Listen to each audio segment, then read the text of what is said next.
Bonjour ou bien le bonsoir. Aujourd'hui, on se retrouve pour parler de l'attaque japonaise qui a eu lieu le 7 décembre 1941. Avant, un petit contexte historique.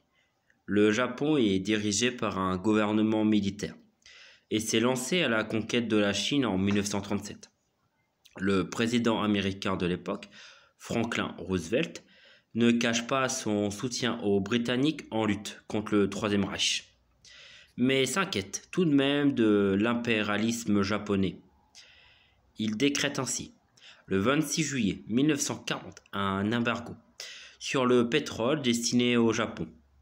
Craignant l'asphyxie économique, le gouvernement du général Tojo se résout donc à frapper brutalement les États-Unis dans l'espoir de les obliger à signer et à conclure un armistice rapide. Les autorités japonaises sont réticentes devant cette opération. L'amiral Isoroku Yamato, qui commande la flotte impériale, met donc sur le pied le plan Z en vue d'attaquer la base navale Pearl Harbor américaine, qui est dans l'océan Pacifique.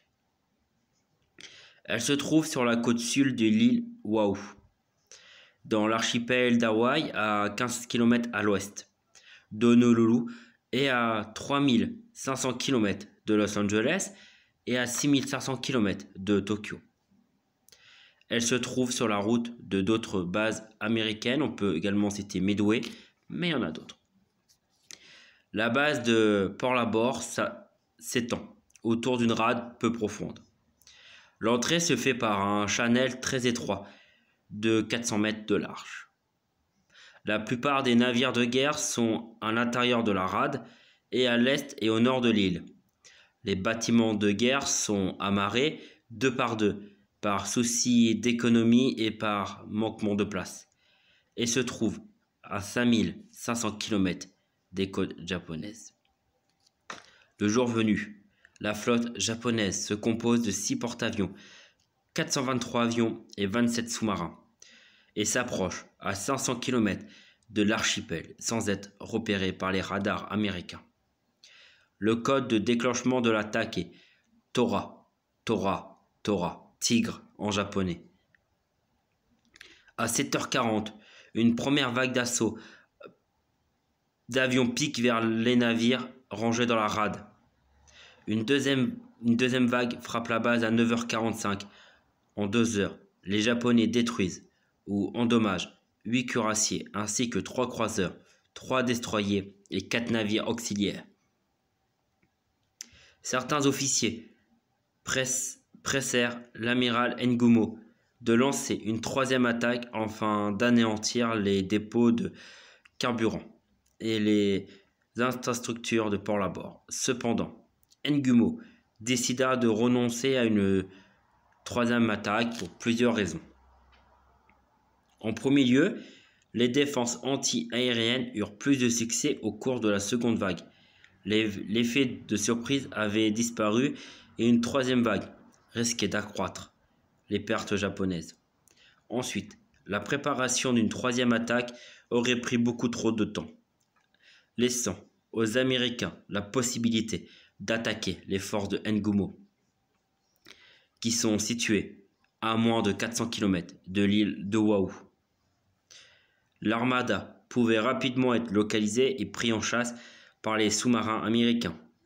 En outre, les Japonais ignoraient toujours la position des porte-avions américains et avaient atteint la limite de leur capacité logistique.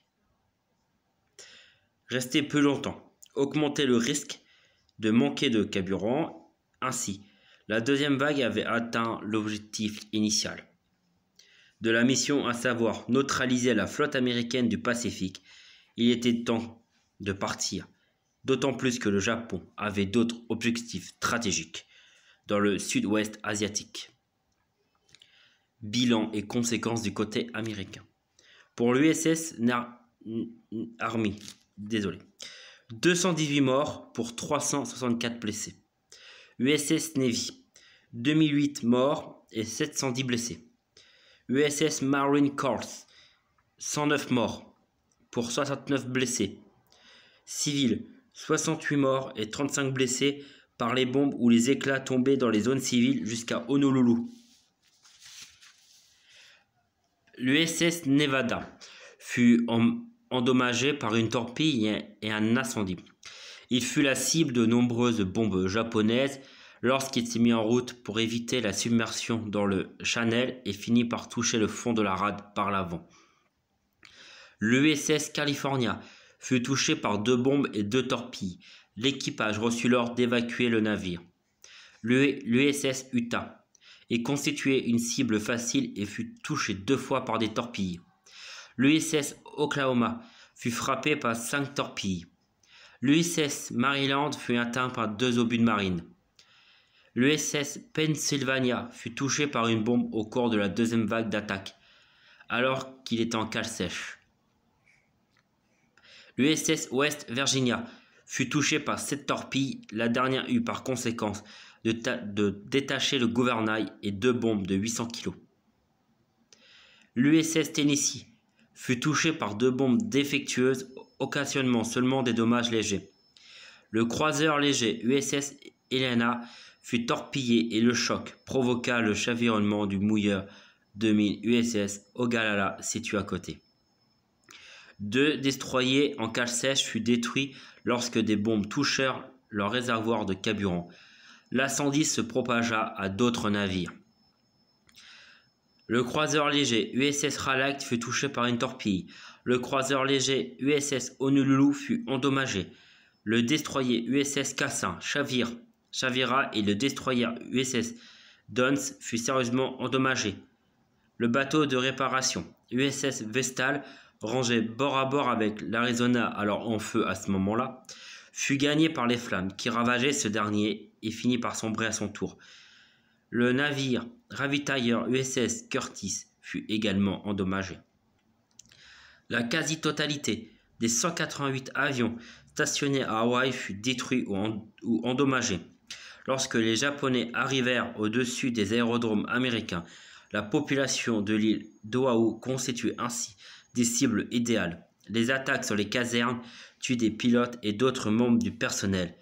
Des tirs amis ont abattu plusieurs avions américains. L'aéronavale perdit 13 chasseurs, 67 bombardiers, 3 avions de transport et 4 forteresses volantes, en plus de la moitié des avions de combat qui sont retrouvés cloués au sol car ils avaient été disposés ailes contre ailes par manquement de place. Ce qui les empêcha de décoller rapidement. L'aviation de l'armée de terre fut gravement touchée. On peut décompter 12 B-18, 20 A-9, 2 A-20, 4 P-26, 20 P-36 et 32 P-4. Du côté japonais, 64 aviateurs et 9 sous-mariniers perdaient la vie, mais aussi 2 prisonniers. Le bilan matériel fut limité. Les 5 sous-marins engagés furent coulés ou capturés. Les 441 avions japonais, seulement 350 prirent part à l'attaque et 29 furent abattus durant la bataille. 9 au cours de la première vague, 20 dans la seconde.